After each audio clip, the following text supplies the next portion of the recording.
ಶ್ರೀ ಗಣೇಶಾಯ ನಮಃ. ಶ್ರೀ ಗುರುಭ್ಯೋ ನಮಃ. ಶ್ರೀ ಸರಸ್ವತ್ಯೈ ನಮಃ. ಶ್ರೀಮಾತ್ರೇ ನಮಃ.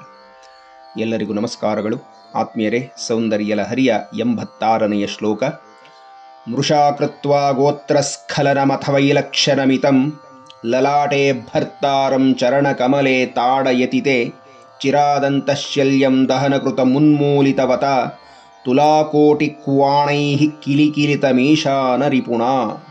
ಹೇ ದೇವಿಯೇ, ಪ್ರೇಮ ಪರವಶನಾದ ನಿನ್ನ ಪತಿಯು ಬೇಕೆಂತಲೇ ಸುಳ್ಳನ್ನು ಹೇಳುತ್ತಾ ಬೇರೊಬ್ಬ ಸ್ತ್ರೀಯ ಹೆಸರನ್ನು ಹೇಳಿದ ನಂತರ ನಾಚಿ ನಮಸ್ಕರಿಸಲು ಬಾಗಿದಾಗ ನೀನು ಪ್ರಣಯ ಕೋಪದಿಂದ ಆತನಿಗೆ ಪಾದಾಘಾತವನ್ನು ಮಾಡಿದೆ.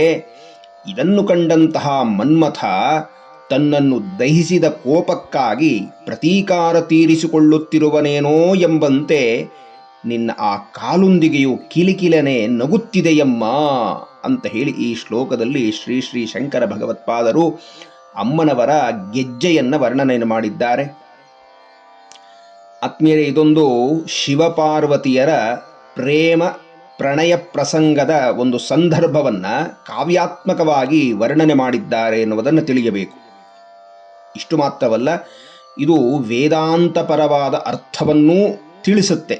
ಅದನ್ನು ನಾವು ಮುಂದೆ ನೋಡೋಣ. ಒಮ್ಮೆ ಶಿವನು ಶ್ರೀಮಾತೆಗೆ ಸ್ವಲ್ಪ ಕೋಪ ತರಿಸಬೇಕು ಅಂತಲೇ ನಟಿಸ್ತಾ ಆಕೆ ಸಮೀಪದಲ್ಲಿದ್ದರೂ ಅದನ್ನು ತಿಳಿದಿದ್ದರೂ ಸಹ ಬೇಕಂತಲೇ ಸುಳ್ಳನ್ನು ಹೇಳುತ್ತಾ ಹೀಗೆ ಹೇಳಿದನಂತೆ, ಆಹಾ ಗಂಗೆ, ನೀನೆಷ್ಟು ಸುಂದರ, ಎಷ್ಟು ಬೆಳ್ಳಗಿದೀಯಾ, ಎಷ್ಟು ಚೆನ್ನಾಗಿದ್ದೀಯಾ ಅಂತ ವರ್ಣನೆ ಮಾಡ್ತಿದ್ದಂತೆ. ಈ ಮಾತುಗಳು ಪಾರ್ವತಿ ಕಿವಿ ಕೇಳಿಸ್ತು. ಮತ್ತೊಬ್ಬ ಸ್ತ್ರೀಯರನ್ನ ನನ್ನ ಪತಿ ಇಷ್ಟೊಂದು ಹೊಗಳ್ತಾ ಇದ್ದಾರಲ್ಲ ಅಂತ ಮಹಾ ಸಿಟ್ಟು ಬಂತಂತೆ ಅಮ್ಮನಿಗೆ. ಯಾವುದೇ ಸ್ತ್ರೀಯರನ್ನ ತಮ್ಮ ಪತ್ನಿಯ ಮುಂದೆ ಪತಿಯರು ಹೊಗಳಿದಾಗ ಸಹಜವಾಗಿ ಆ ಹೆಣ್ಣು ಮಕ್ಕಳು ಸಿಟ್ಟಾಗ್ತಾರೆ. ಹಾಗೆ ಅಮ್ಮನೂ ಸಹ ಸಿಟ್ಟು ಮಾಡಿಕೊಂಡಳಂತೆ. ಆ ಸಿಟ್ಟು ಕ್ಷಣ ಮಾತ್ರದಲ್ಲಿ ಮಹಾ ಕೋಪ ಬಂದು ತಕ್ಷಣದಲ್ಲೇ ಸವತಿಗೆ ಹೊಗಳ್ತಾ ಇದ್ದಾರಲ್ಲ ಅಂತ ಹೇಳಿ ಅದನ್ನು ಸಹಿಸಲಾರದೆ ಪಾದದಿಂದ ತಾಡಿಸಿದಳಂತೆ.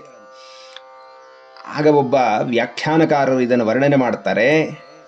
ಪ್ರಣಯ ಕುಪಿತ ಪ್ರಿಯ ಪಾದಾಲಕ್ಷ ಸಂಧ್ಯಾನುಬಂಧ ಮಧುರೇಂದು ತದ್ವಲಯ ನಿಕಷಾಗ್ರವಗ್ರೀವ ಶಿವೋ ಜಯತು ಅಂತ ಒಂದು ವರ್ಣನೆಯನ್ನು ಮಾಡಿದ್ದಾರೆ. ಅಂದರೆ ಪ್ರಣಯದ ಸಂದರ್ಭದಲ್ಲಿ ಕುಪಿತಳಾದಂಥ ಸತಿಯು ಪಾದಗಳ ಲಾಕ್ಷಾರಸದಿಂದ ಸಂಜೆಯ ಕೆಂಪನ್ನು ಪಡೆಯುತ್ತಿರುವ ಚಂದ್ರಚೂಡನಿಗೆ ಕಂಠದ ಸುತ್ತಲೂ ಕಪ್ಪಾದ ನೀಲ ಕಂಠನಾದ ಶಿವನಿಗೆ ಅದು ಜಯವನ್ನು ತರುತ್ತೆ ಅಂತ ಅವರು ವರ್ಣನೆಯನ್ನು ಮಾಡಿದ್ದಾರೆ. ಹೀಗೆ ಆ ಜಗನ್ಮಾತೆಯ ಪಾದದಿಂದ ತಾಡಿಸುವುದನ್ನು ಕಂಡಂತಹ ಮನ್ಮಥ ನನ್ನನ್ನು ಈ ಶಿವ ಸುಟ್ಟಾಕಿಬಿಟ್ಟಿದ್ದ ಅನ್ನುವಂತಹ ಯಾವುದೋ ಒಂದು ಪ್ರತೀಕಾರ ಇರುತ್ತಲ್ಲ ಯಾರಿಗಾದರೂ ಸರಿ. ಹಾಗಾಗಿ ಆ ಪ್ರತೀಕಾರದಿಂದ ಯಾವಾಗ ಅಮ್ಮ ಶಿವನನ್ನು ತಾಡಿಸುತ್ತಿರುವುದನ್ನು ನೋಡಿ ಬಹಳ ಸಂತೋಷವಾಯಿತಂತೆ. ಅಮ್ಮನ ಕಾಲ್ಗೆಜ್ಜೆಯನ್ನು ಸೇರಿ ಅಲ್ಲಿ ಕಿಲಕಿಲನೆ ನಗುತ್ತಿದ್ದ ಅಂತ ಹೇಳಿ ಕಾವ್ಯಾತ್ಮಕವಾಗಿ ವರ್ಣನೆಯನ್ನು ಮಾಡಿದ್ದಾರೆ. ಇದು ಇದರ ಮೇಲ್ನೋಟ. ಆದರೆ ಇದರ ಆಂತರ್ಯವನ್ನು ಗಮನಿಸಬೇಕು. ವ್ಯಾಖ್ಯಾನಕಾರರು ಬಹಳ ಸುಂದರವಾದ ವರ್ಣನೆಯನ್ನು ಮಾಡಿದ್ದಾರೆ.